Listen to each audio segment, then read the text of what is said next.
শুষ্ক অনাবাদি জমি যেখানে একসময় শুধু ধুলো উঠত, সেখানেই এখন দিগন্তজোড়া সবুজের সমারোহ।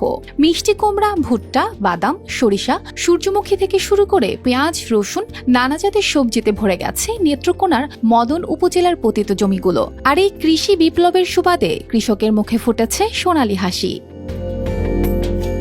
একটা সময় ছিল যখন মদন উপজেলার কৃষকদের একমাত্র ভরসা ছিল বোরো ধান, কিন্তু বছরের বেশিরভাগ সময়ই অনাবাদি পড়ে থাকত বিশাল এলাকা জুড়ে জমিগুলো।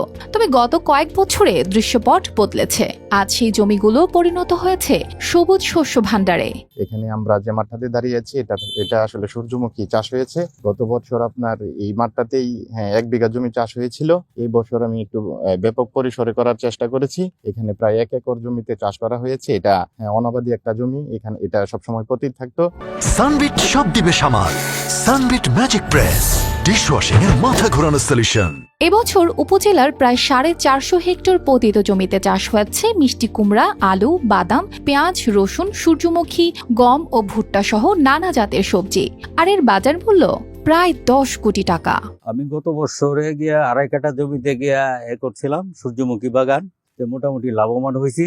আর ওই জমি আগে কিছু ফসল উৎপাদন হইতো না, আমি করার পরে দেয়া অনেকেই আমার কাছ থেকে পরামর্শ নিতেছে। তো এই বছর আমি গিয়া 1 একর জমিতে গিয়া করছি। যদি এই বছর জমিতে যদি আরো লাভবান হই তাহলে তো গিয়া আরো অনেকে গিয়া এই বাগান করতে পারে। স্থানীয় কৃষকরা জানিয়েছেন, আগে তারা ভাবতেও পারেননি যে পতিত জমিতে এত ভালো ফলন সম্ভব। কিন্তু এখন চিত্রটা বদলে গেছে।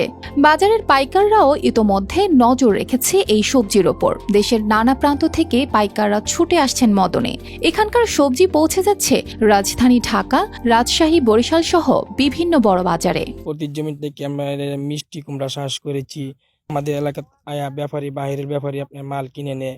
আপনি এমন দেখতে দেখতে ভালো একটা বড় মুকাম আপনার হয়ে গেছে। চাষাবাদ করছি আমার জায়গা থেকে আরো বাইরা করতেছে, ওরাও শিখতেছে আমাদের এখান থেকে শিখে শিখে ওরাও আবার মনে করেন চাষাবাদ করে লাভবান হইতেছে। সবাই হয়তো কেউ কম কেউ বেশি লাভবান হচ্ছে। আগের চাইতে মানুষ এখন উন্নতির দিকে হাঁটছে।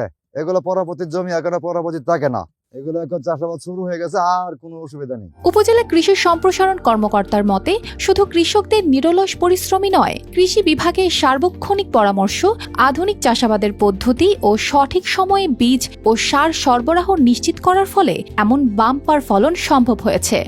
এই অঞ্চলে শাকসবজি বা অন্যান্য যে রবি শস্য যেগুলো এগুলো খুবই কম হতো।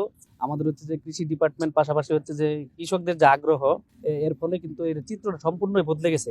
আমাদের আপনারা দেখতে পাচ্ছেন যে মাঠে আমাদের প্রচুর কিন্তু মিষ্টি কুমড়ার চাষ হয়েছে এবং হচ্ছে মরিচ সহ গম, ইভেন হচ্ছে যে সূর্যমুখী কিন্তু আমাদের এখানে চাষাবাদ হচ্ছে। ফলে একটা কি ব্যাপক একটা পরিবর্তন আসছে। এই সফলতা শুধু কৃষকদের নয়, পুরো দেশের জন্যই আনন্দের খবর। একদিকে কৃষকদের জীবনমান উন্নত হচ্ছে, অন্যদিকে স্থানীয় ও জাতীয় অর্থনীতিতেও গুরুত্বপূর্ণ অবদান রাখছে এই সবজি চাষ। News desk, RTV।